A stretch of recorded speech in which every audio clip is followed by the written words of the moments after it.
Nightjohn, Chapter 3. Old Waller brought him in bad. Sometimes they come in not so bad. Speculators bring them to sell sometimes in a wagon. Sell them for the wagon, and Waller he buys them one or two or whatever right from the wagon. Sometimes Waller he goes for to buy them at some other place and brings them home in the wagon, sitting on the back. Old Waller on the seat with the pistol in his belt, sitting like he thinks he's big. Other places near here, or other places, have what they call overseers to use the whip and to use the gun to go get them, but not here. Waller he loves to carry the whip and carry the gun, so he rides the wagon his own self and makes on to be big, sitting there like he don't know we hate him. But he can bring them in good, or he can bring them in bad, and with Nightjohn he brought him in bad. Not in the wagon, he was walking all alone in front of the horse, Waller riding the big brown horse in back. He had a rope down over to shackle on Nightjohn's neck, rope tied to the saddle. So when the horse stopped, Nightjohn he stopped, jerked on his neck. Waller he brought Nightjohn into the main yard near the quarters, out in the open, yelling and swearing at him, yanking on the rope. Nightjohn he didn't have any clothes on, stood naked in the sun. I was by the quarters carrying water to wash the eating trough before it was time for the evening feeding when I saw them, standing in the sun with the rope going from his neck up to the saddle, tired and sweating because Waller ran him, dust all over him, flies around his shoulders. His back was all over scars from old whippings. The skin across his shoulders and down raised the ripples thick as my hand up and down his back, onto his rear end and down his legs some. I wondered why he was bought with all the marks. When they be marked that way, people don't buy them because it means they hard to work, hard to get to work. But he did. Waller he bought him, Nightjohn, home, and ran him naked till he sweated and the biting flies took at him, and I was there and saw him come in. I'm brown, same as sassafras tea, but I've seen black people, true black, and Nightjohn was that way, beautiful. So black he was like the marble stone by the front of the White House. So black it seemed I could see inside, down onto him, see almost through him somehow. In a little, Waller he untied the rope. Then he cracked the whip once or twice, like he be a big man, and drives Nightjohn past the quarters out to the field to work. It didn't matter that he'd been run, or might be thirsty. He didn't stop at the pump, but ran him right on throughout the fields, naked as the day he was born, to get to hoeing. He came in bad, and it wasn't until late that night, after dark, in the quarters, that I learned his name. Mammy, she made canvas pants for the new men when they came, sewed them from the roll of tarp cloth we used for all of our clothes. She gave a pair to Nightjohn, and when they came in from the field, but she didn't have time to say nothing because it was time for evening food. 2 times a day, at the wooden trough, that's how we eat. Mornings they put buttermilk down the trough, and we dip cornbread in it and sometimes pieces of pork fat. We take turns on the calabash gourd and a dipper to get all the milk out, except for the little ones don't always get that much of a turn, and I don't have to lick the bottom of the trough when it's done. For midday meal, the field hands, men and women both, less a woman is a breacher in the last month, then she can work the yard. Each carry a piece of cornbread and pork fat or meat with them, and when the sun is high overhead, they stop long enough to stand and eat the bread and fat.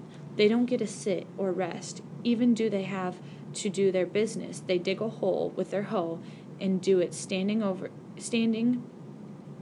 and cover it with dirt and get back to work.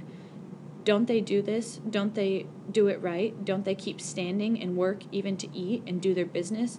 Don't they do it all just exactly right? The whip comes down on them. Old Waller, he doesn't have overseers, but they's 2 men he calls drivers. They have whips and clubs, and they use them. Then at night, when it's just dark, they come in from the fields. During the day, Mammy and the breeders can still walk, and the small ones that can't keep up to work in the fields, yet make the food. We cook in the big pot Mammy used for praying. We cook pork fat and vegetables from the garden. We make skillet cornbread. When the field people come in at night, we pour from the pot in the trough, and everybody passes the gourd and eats with their hands and dips the cornbread into the juice until it's gone. Then the young ones get to lick the trough, and we go into the quarters for the night. There ain't no light allowed in the quarters. Time was, Mammy said, when she had a small bowl and made a lamp with a piece of cotton and melted pork fat, but up to the White House they saw the light, and they made her put it out. Kept the workers awake, they said. Course, we be awake anyway, if we want to. Just be awake in the dark. Light comes through the window, through the open door, and there are 4 small windows down the back wall. If there's a moon, there be good light enough to see faces and talk. And even if there isn't a moon, enough comes from the stars and the lights from the White House to let us see a little. Those who work in the fields are always tired, always caved in with work, and there ain't never enough to eat, so they be hungry too. They usually go to sleep as soon as they hit the corn shuck pallets on the floor. Be the first night when the new man was there, we could tell you it was going to be different. He didn't even get on the floor, but went right over to the corner where Mammy put the pot to pray sometimes and sat there. The new canvas pants were so stiff I could hear them crackle and bend when he sat against the wall. I was on the side of Mammy's shuck mattress, along with about 6 young ones who were all kicking and scratching so sleep wasn't coming, and I hear, "Who's got tobacco? I need some tobacco." It was a whisper, but loud, cutting from the corner where the new man sat. I had me some tobacco. It was just shredded bottom leaf that I had been chewing to spit on the roses, but I kept some back in a wrapped piece of sacking inside my shirt dress, tied around my waist on a piece of string. I didn't say a word. You come on to things to keep. You keep them to trade for other things you need, like pork fat or pennies. He chuckled, a low and rippling.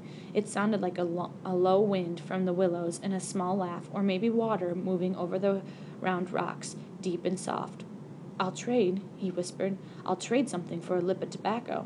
I thought, what do you got to trade? You came in the naked the day you were born, come in bad, with whips all up and down your back, and not even a set of clothes or canvas pants, and you're ready to go on trading? I didn't say it, but I thought it, and he liked to read my thoughts.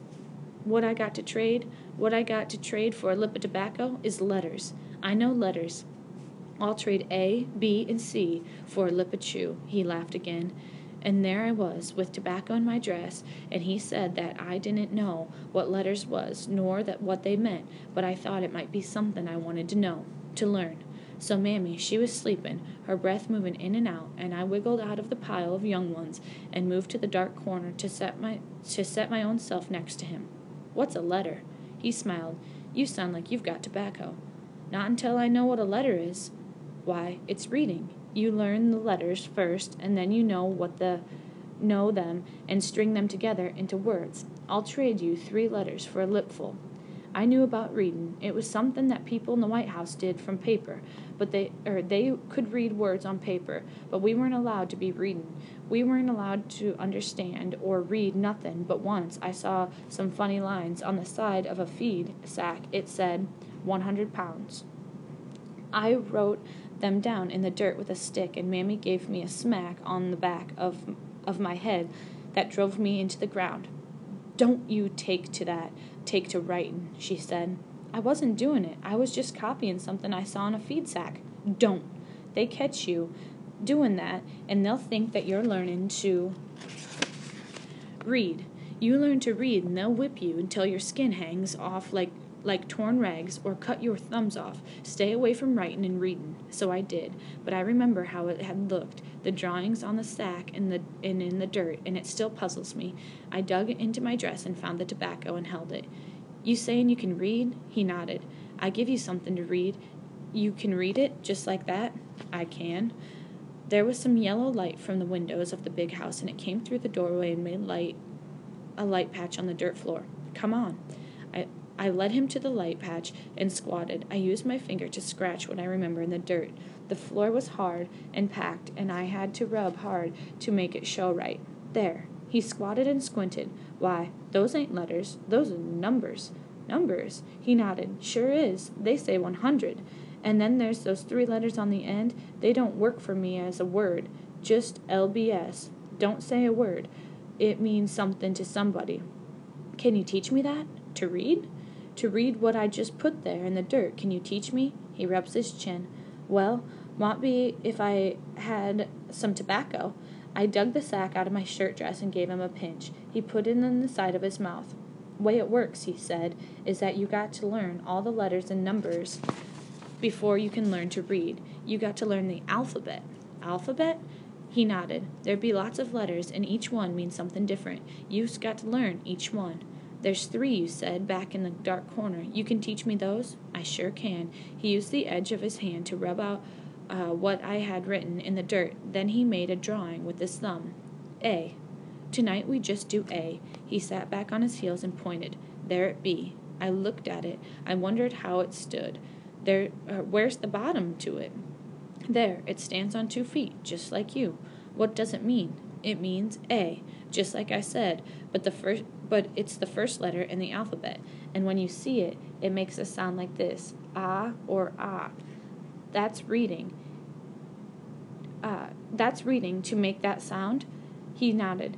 And when you see that letter on paper or a sack or in the dirt, you make one of those sounds. That's reading. Well, that ain't hard at all. He smiled. That same low roll made me think of thunder long ways off, moving in a summer sky. There's more to it, other letters, but that's it. Why they be cutting off our thumbs if we learn to read, if that's all it is? 'Cause to know things, for us to get to know things, is bad for them. We get to wanting, and then when we get to wanting, it's bad for them. They thinks we want what they got. I thought of what they had, fine clothes and food. I heard one of the houseworkers, they say they ate off plates and they had forks and spoons and knives and wiped their mouths like they wiped their butts. That's true. I want it. That's what they don't want us reading, he sighed. I got to rest now. They run me 10 miles in a day and worked me to the ground. I need some sleep. He moved back to the corner and settled down, and I curled up to Mammy amongst the young ones again. A, I thought. A, ah, there it is. I be readin'. Hey, there, in the corner, I whispered. What's your name? I be John. I be Sarney. Go to sleep, Sarney. But I didn't. I snuggled into Mammy, and I pulled a couple of the young ones in for heat, and kept my eyes open so I wouldn't sleep, and I thought, A.